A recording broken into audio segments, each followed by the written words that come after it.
Good afternoon. I wanted to share this video. I wanted to give words of wisdom and words of etiquette. I really want to draw attention to single mothers. This message may also apply to married women as well, but I really want to focus on the single mothers with children. I just wanted to have a small talk, really briefly. Excuse my voice, I'm kind of under the weather. But it was really on my heart to have this talk to single mothers.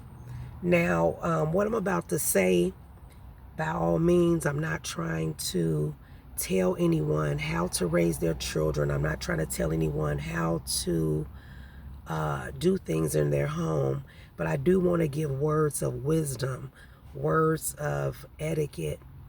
So what I wanted to say is that, when we have children, when we have families, our first priority should be our families, not our jobs, not people in relationships, not things outside of the home. Your first ministry starts at home. Your first ministry starts at home. For those that don't understand what I'm saying by that, your first ministry starts at home, is that you have a responsibility at home, whether that is to your spouse, whether that is your husband, because again, I'm talking to women.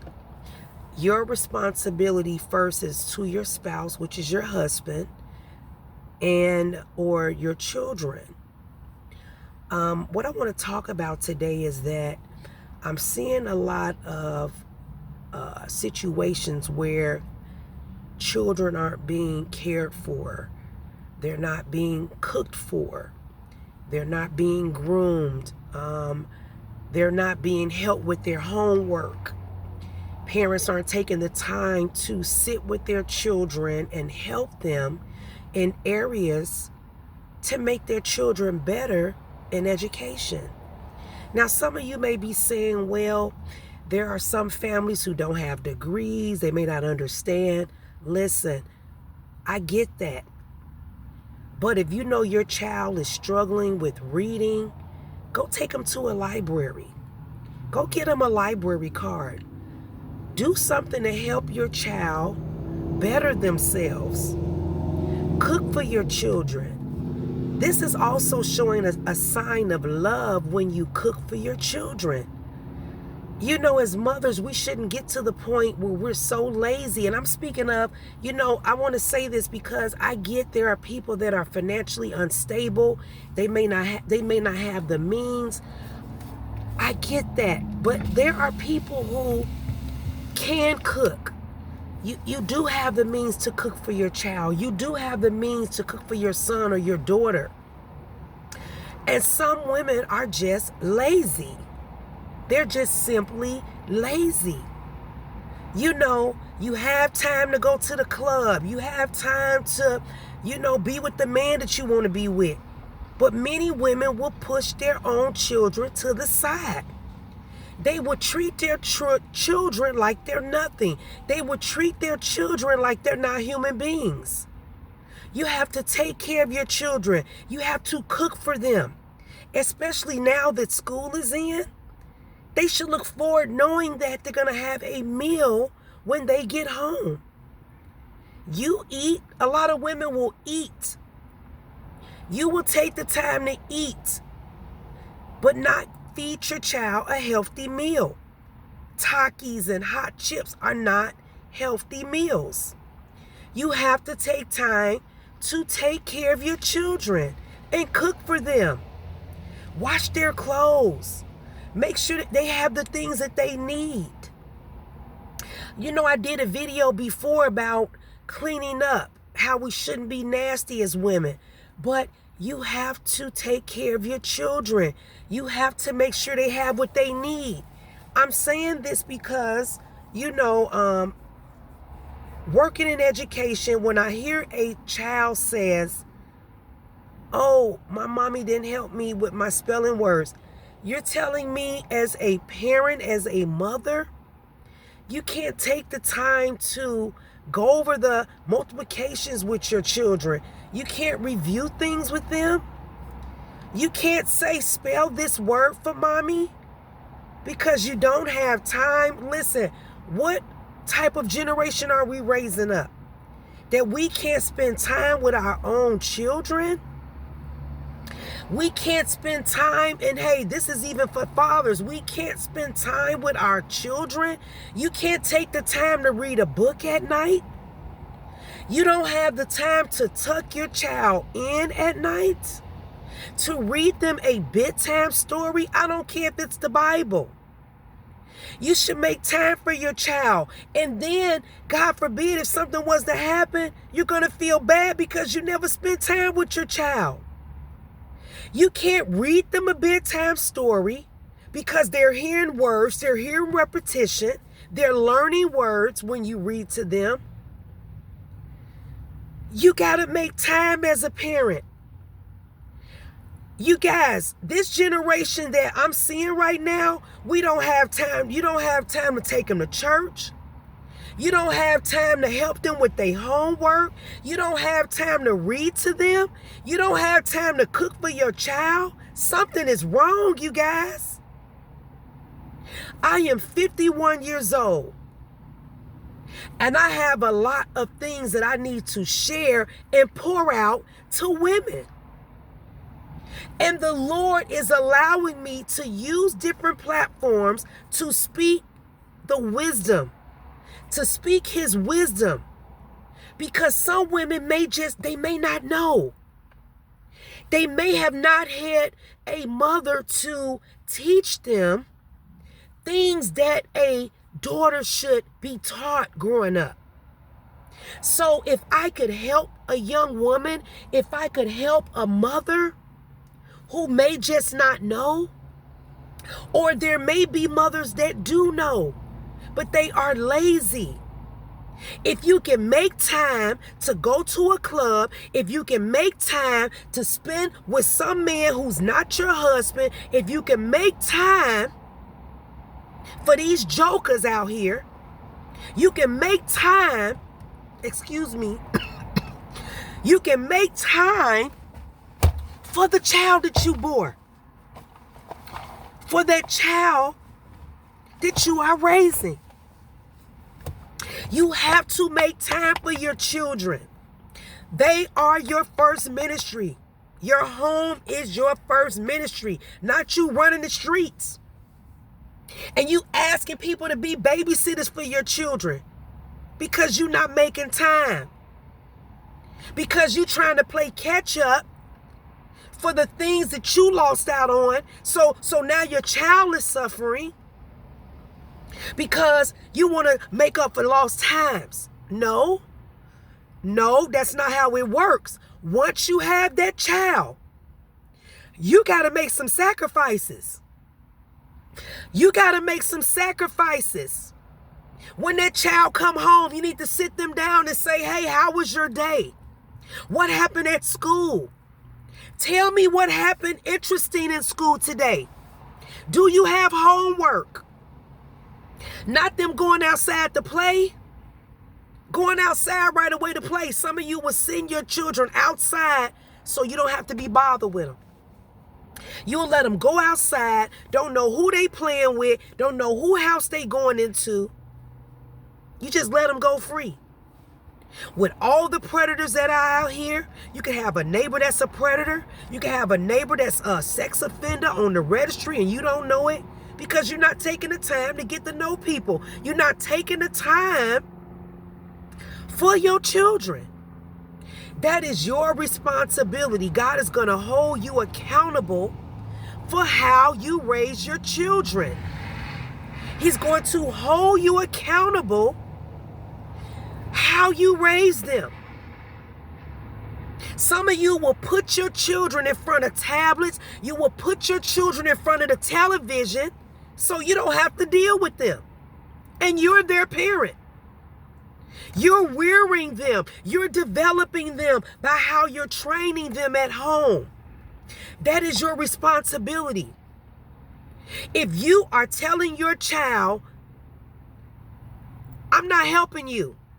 To hear a child say, my mommy wouldn't help me. They wouldn't help me with my homework. You didn't even attempt. You didn't do what you could do. You didn't do the best you could do. But to ignore your child, to push your child to the side because you don't have time, is a problem. You're showing your child that you don't love them when you do that, when you push them away, when you don't spend time with them.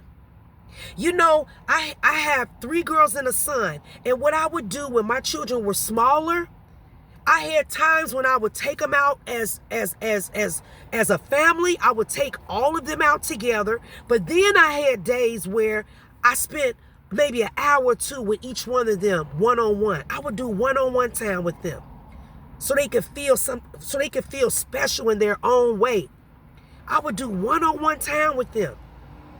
Like if my daughters had praise dance rehearsal, I would go to the park with my son and that was my one-on-one with him. Or if my son was doing something, I would just spend time with the girls, or I would do one-on-one with them. If somebody had to stay after school, I would try to make time for them. Some of you parents, you don't even go to your children's functions. You will not go to their functions. I get you gotta work, but you can take out time to come to something that your child is in. Some of you parents are just throwing your children to just go outside. Just go outside. So you don't have to deal with them. You had that child. You bore them. You had them. They came out of your womb. They're a part of you. You know, rejecting your child is like rejecting God because he said, suffer not the little children. You have to be careful how you treat your children, how you ignore them, how you take them for granted, how you take them for granted. You have to make time for them. Some of you will make time for a man who not your husband, some man in the street, and push your child away. You will put a man before your child. And I'm not talking about a husband. I'm talking about some joker in the street. Some of you women will put a joker in the street over your own child. Over your own child. You will make your child wait and put all your energy in some man. I'm trying to help a sister out on today. I got to tell the truth. I have to tell the truth, you guys, because, hey, some of y'all may get offended on there. You may comment, and I don't care. I don't care. If you get offended, it's because a chord is struck, and it's the truth. You have to make time for your children. You have to cook for them. You have to take the time to cook for them. You're showing them love. Make their plate. Don't ignore them. Ask them what their homework is and take the time to help them so they can get 100. You can't help them with 10 spelling words. You can't help them spell a word. Taking 30 minutes to an hour out of your time to help your children, to cook for your children. Some of you will make a meal for a man, but you won't cook for your child. You will make a meal for a man, but you won't cook for your own child. You know your child will have your back, but some joke in the street could turn on you. But you can't cook for your child. You can't cook for your babies. Make time for your children. Some of y'all need to stop letting y'all kids just run outside. You don't know where they going. You don't know who house they going in. You don't know who uncle at the house. You don't know who touching them. You just sending them out. Some of you parents won't even check to see who people parents are. You just let them go. Can I go spend the night at Rosie house? Yeah, go ahead. You won't even go to Rosie house. You won't even see who Rosie parents are. You won't even go and look on the inside of the house. You know, when I was growing up, you know, my parents told me, listen, you got your own bed to sleep in. I'm sorry, y'all. My back is scratching, itching.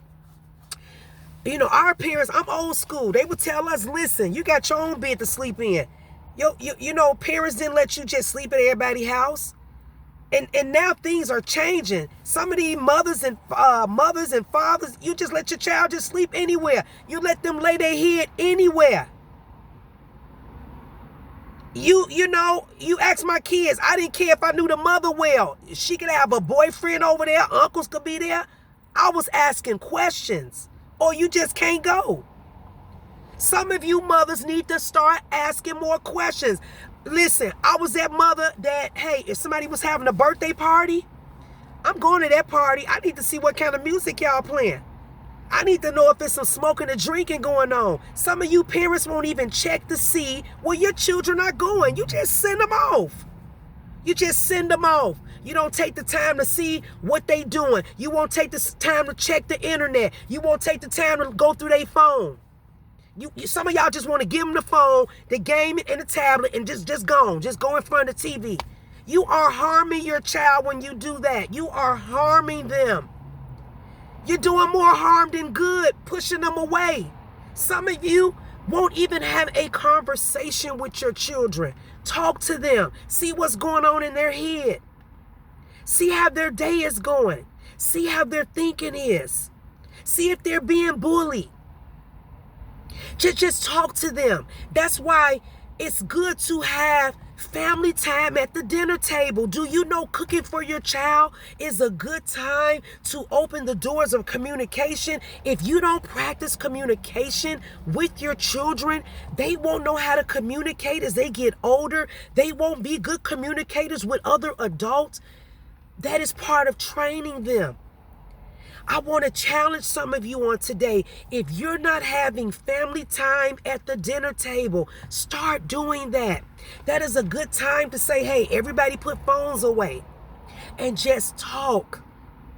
Hey, how was your day at school? Oh, really? That's good that you learned anything new today? Really? Okay. And okay, so they may even tell you, why you didn't have a good day.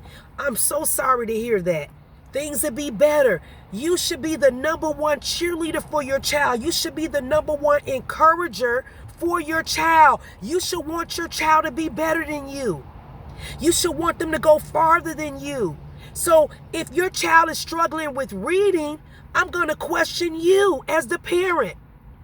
If you know your child is struggling in reading, go to the library. Help them.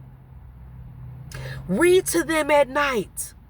Read a story. You are creating memories. They will remember. I remember when you read books to me. I remember when you would read that story to me. I remember when you would sing to me at night before I go to bed and kiss me on the cheek, kiss me on my forehead, and put the cover over me and tell me to have a good night. Let the angels be over me. Pray with your children.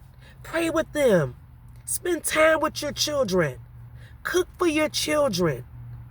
Go to functions at the school. Stop acting lazy, and some of you need to stop acting like you ain't got time for your kids.